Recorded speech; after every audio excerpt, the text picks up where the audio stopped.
Hello friends, welcome to Knowledge Junction. तो कैसे हैं आप? इस वीडियो में हम भारतीय संविधान के 22 भाग 395 अनुच्छेद और 12 अनुसूचियों को देखने वाले हैं। इससे पहले मैं भारतीय संविधान को शुरू करने से पहले मैं आपको एक सूचना देना चाहता हूं कि अगर आप कोई भी कॉम्पिटिटिव एग्ज़ाम की तैयारी कर रहे हो, जैसे कि SSC, CGL, railway, NTPC, group D, BPSC, अगर आप कोई भी कॉम्पिटिटिव एग्ज़ाम की तैयारी कर रहे हो तो ये वीडियो आपके लिए इम्पोर्टेंट है। वैसे तो मैं पॉलिटिकल साइंस की एक सीरीज निकालने वाला हूँ इस चैनल पे। अगर आपको ये वीडियो इम्पोर्टेंट लगता है तो आप हमारे चैनल के साथ बने रहें। तो चलिए हम भारतीय संविधान को देखते हैं। सबसे पहले हम भारतीय संविधान को समझने से पहले हम संविधान का अर्थ समझ लेते हैं कि संविधान आखिर होता क्या है। तो संविधान किसे कहते हैं? कोई भी देश या संस्थान को चलाने के लिए कुछ मूल ढांचे या मूल कानून या नियम की आवश्यकता होती है, जिससे उस देश के प्रशासन को चलाया जा सके। तो उसे ही क्या कहते हैं? संविधान कहते हैं। वैसे तो संविधान दो शब्दों के मेल से बना है, सम प्लस विधान। सम का अर्थ होता है समान, वही विधान का अर्थ होता है नियम कानून।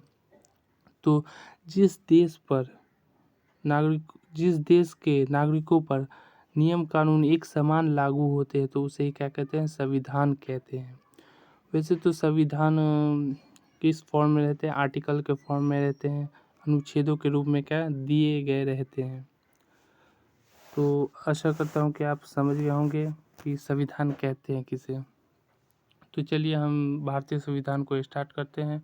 वैसे तो भारतीय संविधान में 22 भाग 395 अनुच्छेद और 12 अनुसूचियाँ हैं। 12 अनुसूचियों से रिलेटेड वीडियो मैंने इस चैनल पर निकाल दिया है। अगर आप देखना चाहते हैं तो जाकर देख सकते हैं। तो चलिए हम भाग 1 को इस वीडियो में स्टार्ट करते हैं। भाग 1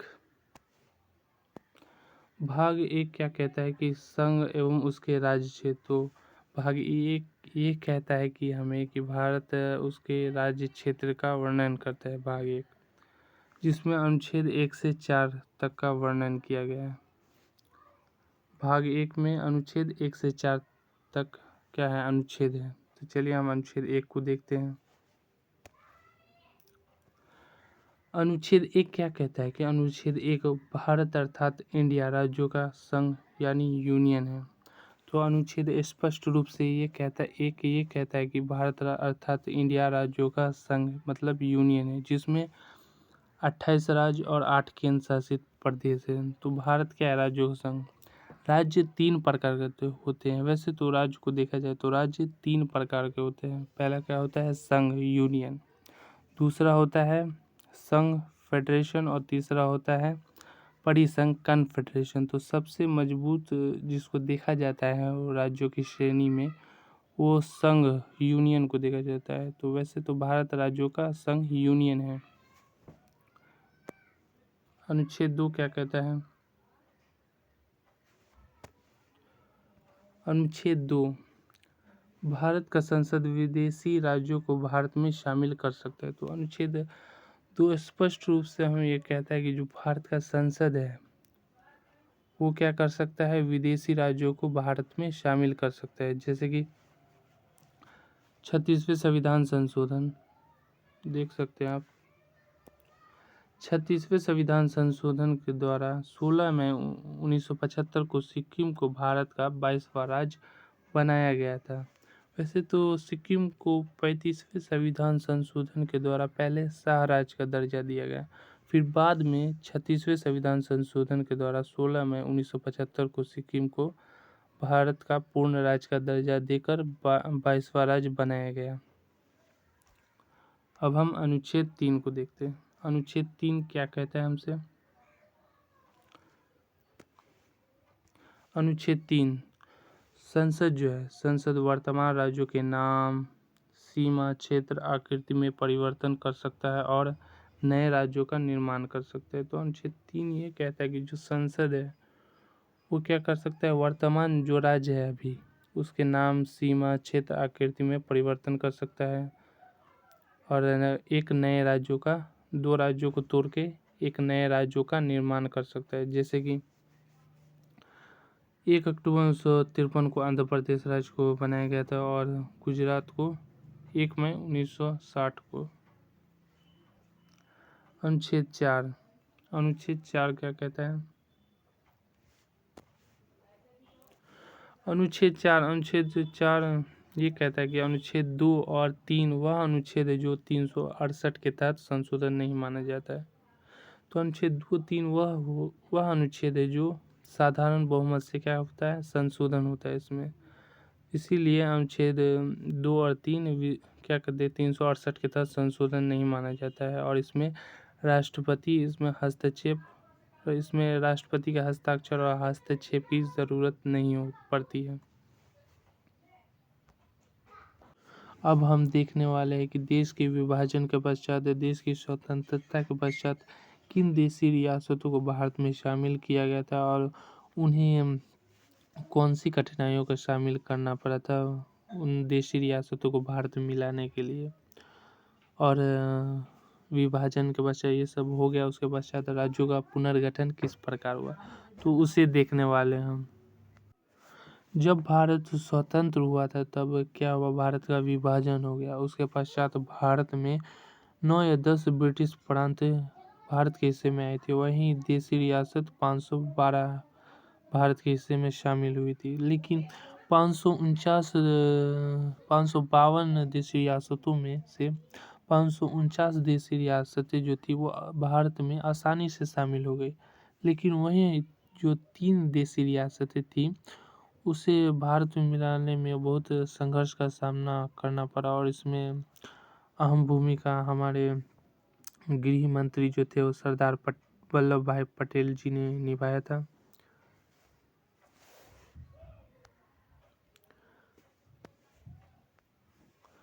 स्वतंत्रता प्राप्ति तथा देश विभाजन के पश्चात भारत में 9 ब्रिटिश प्रांत व 552 देशी रियासतें शामिल हुई थी, जिसमें से 3 देशी रियासतें जूनागढ़, हैदराबाद, जम्मू कश्मीर को भारत में शामिल करने में कुछ संघर्ष या कठिनाई का सामना करना पड़ा था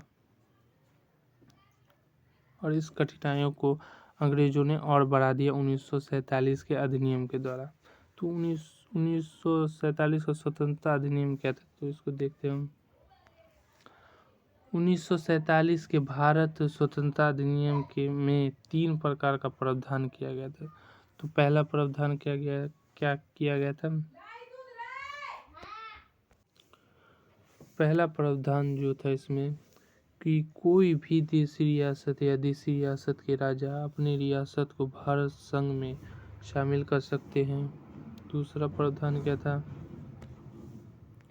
दूसरा प्रावधान यह था कि कोई भी देशी रियासत या देशी रियासत के राजा अपने रियासत को पाकिस्तान में शामिल कर सकता है। और तीसरा प्रावधान ये था कि राजा अपने रियासत को स्वतंत्र राज्य घोषित कर सकता है। तो इसी के कारण भारत में 3 देशी रियासतों को मिलाने में काफ़ी कठिनाई का सामना करना पड़ा। ये जो 3 प्रावधान है कि पहला क्या है कि कोई भी राज्य चाहे तो भारत संघ में शामिल हो सकता है। दूसरा प्रावधान था कि कोई भी देशी रियासत के राजा चाहे वो पाकिस्तान में शामिल हो सकते हैं और तीसरा प्रावधान यह था कि कोई भी देशी रियासत के राजा अपने आप को स्वतंत्र राज्य घोषित कर सकता है।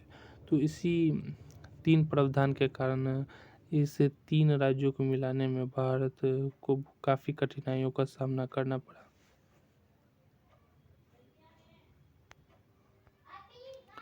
अब हम जम्मू कश्मीर के विलय को देखते हैं कि जम्मू कश्मीर का विलय कैसे हुआ, ये महत्वपूर्ण है। यहाँ आप देख सकते हैं कि जम्मू कश्मीर के राजा हरि सिंह थे। हरि सिंह जम्मू कश्मीर का भारत संघ में विलय किस प्रकार हुआ, तो इसको देखने वाले हम। जम्मू कश्मीर के राजा हरि सिंह थे। इसी स्थिति का लाभ उठाकर पाकिस्तान ने कश्मीर पर आक्रमण कर दिया। जिस तरह हरि सिंह ने भारत के विलय पत्र को ठुकराया, उसी दौरान पाकिस्तान ने क्या कर दिया, इस स्थिति का लाभ उठाकर पाकिस्तान ने क्या कर दिया, जम्मू कश्मीर पर आक्रमण कर दिया। उस समय भारत अपनी सेना जो है वहाँ नहीं भेज सकती थी, क्योंकि अभी तक जम्मू कश्मीर का भारत संघ में विलय नहीं हुआ था, तो इसीलिए भारत संघ अपनी सेना वहाँ नहीं भेज सकती थी। जैसे ही पाकिस्तान ने आक्रमण किया जम्मू कश्मीर पे, तो उसके कुछ दिनों के बाद 26 अक्टूबर 1947 को राजा हरि सिंह ने भारत के विलय पत्र पर हस्ताक्षर किया। तब जाकर भारत की सेना वहां पहुंची और पाकिस्तानियों को वहां से पीछे खदेड़ दिया। जब पाकिस्तान ने क्या किया था, जम्मू कश्मीर पर आक्रमण किया था, तो उसके कुछ दिनों के पश्चात 26 अक्टूबर 1947 को हरि सिंह ने भारत के विलय पर हस्ताक्षर कर दिया और तब जाकर भारत की जो सेना है वहां पर पहुंची और पाकिस्तानियों को खदेड़ दिया। तो इस प्रकार भारत जम्मू कश्मीर का भारत संघ में विलय हो सका। अब हम हैदराबाद का विलय को देख लेते हैं। हैदराबाद के राजा वैसे तो निजाम थे। कौन थे? निजाम।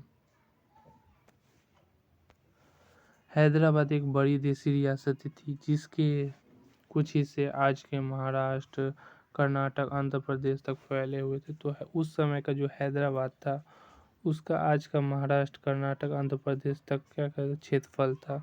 यहाँ का शासक निजाम कहलाता था। जो हैदराबाद का जो शासक था वो निजाम। तो देख सकते हैं आप निजाम की तस्वीर। निजाम हैदराबाद को पाकिस्तान में शामिल करना चाहता। ये जो निजाम था वो क्या करना चाहता था, हैदराबाद को पाकिस्तान में शामिल करना चाहता था। लेकिन भारत सरकार ने 1948 को पुलिस कार्रवाई के तहत ऑपरेशन पोलो मिशन के द्वारा हैदराबाद को भारत संघ में शामिल कर लिया गया। तो ये इम्पोर्टेंट है कि भारत सरकार ने किस मिशन के तहत हैदराबाद को भारत संघ में शामिल किया। तो ऑपरेशन पोलो मिशन, पुलिस कार्रवाई के तहत हैदराबाद को भारत के संघ में शामिल किया गया।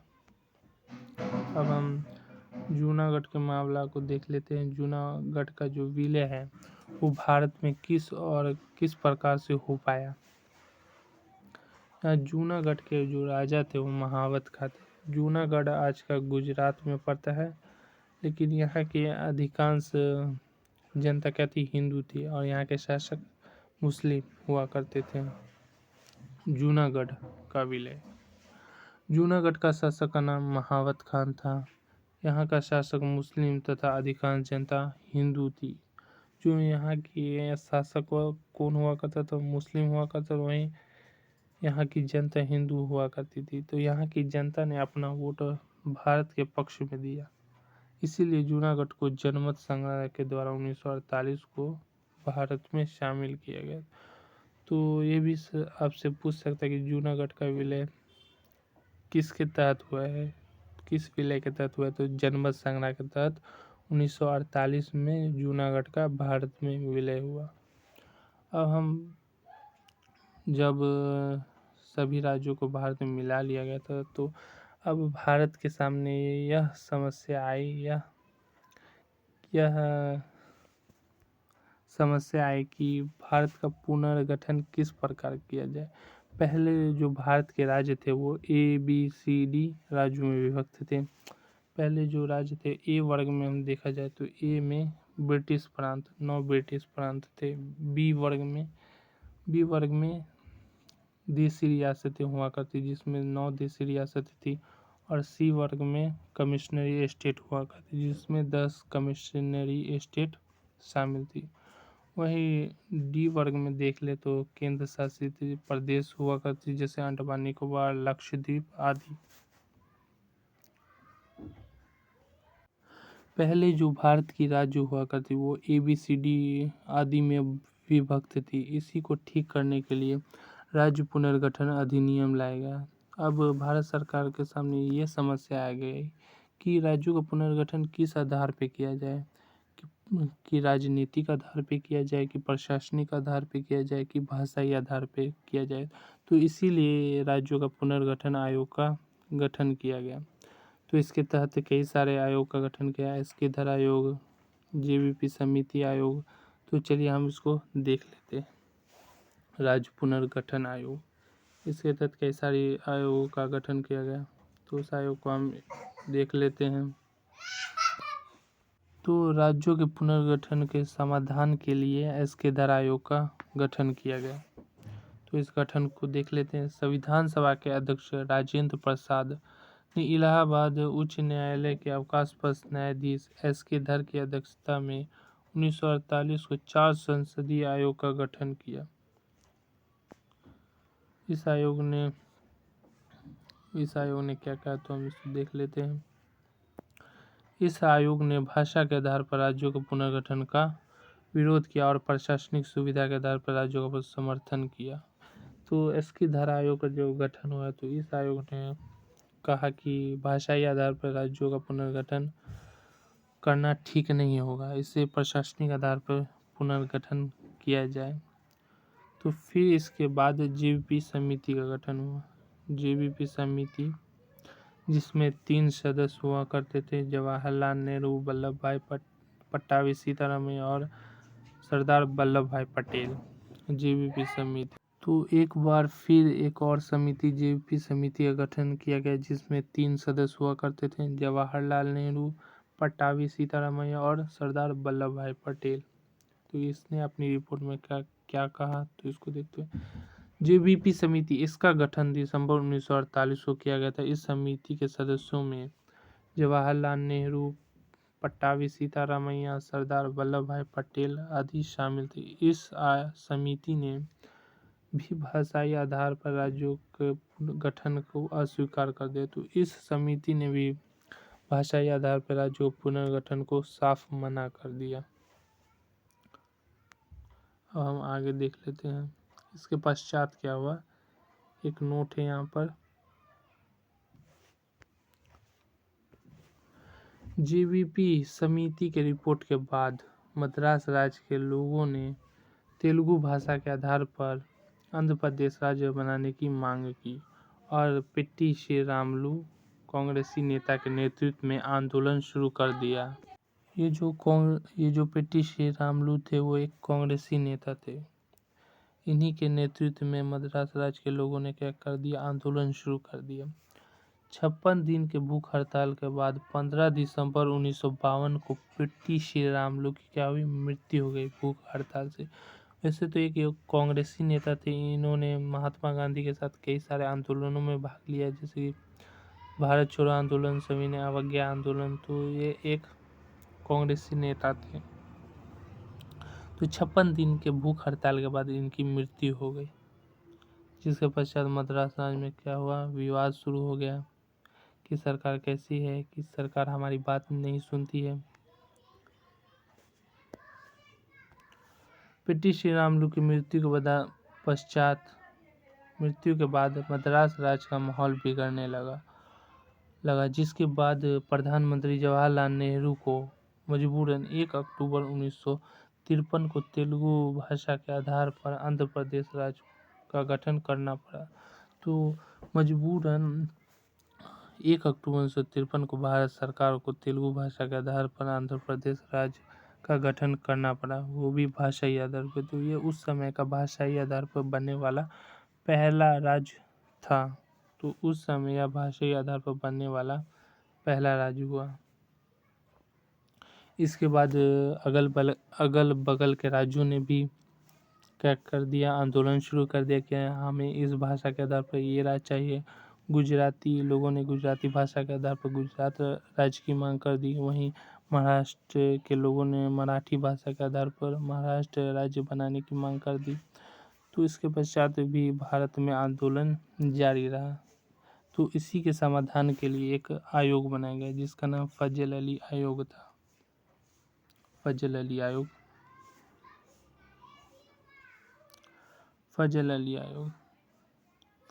आयोग में देखा जाए तो 3 सदस्य हुआ करते थे फजल अली आयोग में।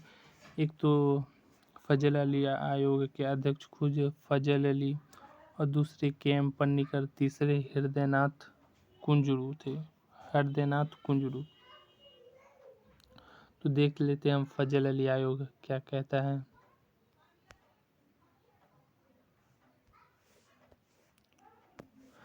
राज्य के पुनर्गठन के लिए 1953 में फजल अली आयोग का गठन किया गया। इसमें सदस्यों की संख्या 3 थी। कौन कौन थे इसमें? पहला अध्यक्ष फजल अली, खुद फजल अली थे इसके अध्यक्ष। 2 अन्य सदस्य भी थे, के.एम. पन्नीकर, हृदयनाथ कुंजरू। इस आयोग ने अपनी रिपोर्ट 1955 को पेश किया। तो जो फजल अली आयोग थी, इसने अपनी रिपोर्ट 1955 को पेश किया और भाषाई आधार पर 16 राज्य और 3 केंद्र शासित प्रदेश बनाने की मांग की। लेकिन भारत सरकार ने भाषाई आधार पर 14 राज्य और 6 केंद्र शासित प्रदेशों का निर्माण किया, जिसे संविधान में 7वें संविधान संशोधन 1956 के द्वारा मान्यता मिला। पहले इसने क्या कहा? तो फजल अली आयोग ने पहले कहा कि भाषाई आधार पर 16 राज्य और एवं 6 केंद्र शासित प्रदेश राज्यों को बनाने की मांग की, लेकिन भारत सरकार ने 14 राज्य एवं 6 केंद्र शासित प्रदेशों का निर्माण किया, जिसे संविधान में 7वें संविधान संशोधन 1956 के द्वारा मान्यता मिली। तो यहाँ पे देख सकते हैं फजल अली आयोग में 3 सदस्य थे। एक खुद फजल अली जो इस आयोग के अध्यक्ष थे, दूसरे के.एम. पन्नीकर साहब और तीसरे हृदयनाथ कुंजरू थे। इसके बाद सहायोग को देखते हैं हम। सहायोग क्या था? तो पहले क्या हुआ? पंजाब था, पहले क्या था? पहले पंजाब क्षेत्र में क्या हुआ? विवाद होने लगा।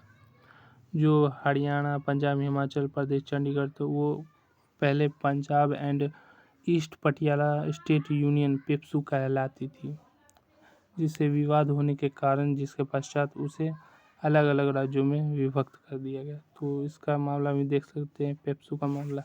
ये कौन सा मामला था? तो सहयोग, ये गठन क्यों किया गया? PEPSU Patiala and east Punjab state union में पहले पंजाब, हरियाणा, हिमाचल प्रदेश, चंडीगढ़ आदि राज्य शामिल थे, लेकिन यहाँ भाषाई आधार पर विवाद होने के कारण सभी लोगों ने अलग अलग राज्य बनाने की मांग शुरू कर दी।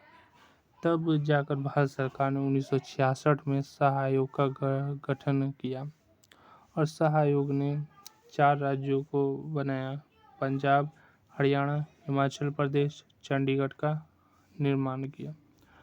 अब हम देख लेते कि किन राज्यों का निर्माण किन वर्षों में किया गया था, तो उसको हम देख लेते हैं।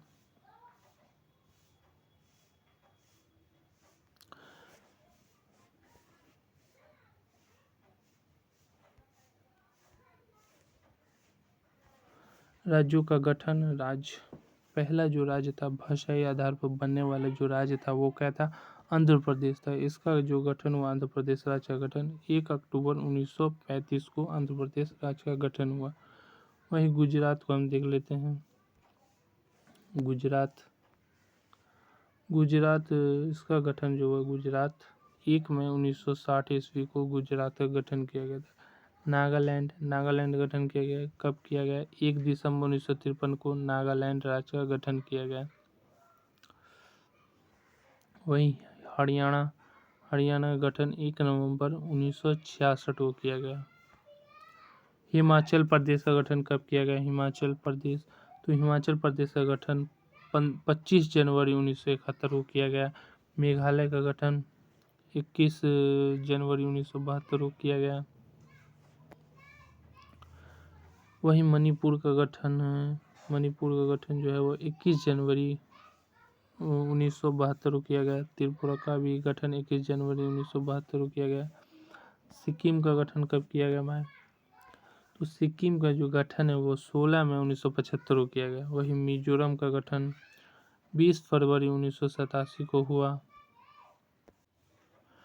यहाँ पे अरुणाचल प्रदेश का गठन 20 फरवरी 1987 को हुआ। गोवा का गठन 30 मई 1987।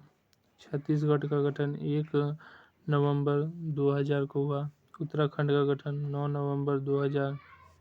झारखंड 15 नवंबर 2000 को बिहार से अलग हुआ था और इसका निर्माण हुआ था। वहीं तेलंगाना को देख लेते हैं, वो सबसे आखिरी में 2 जून 2014 को इसका निर्माण या गठन हुआ था।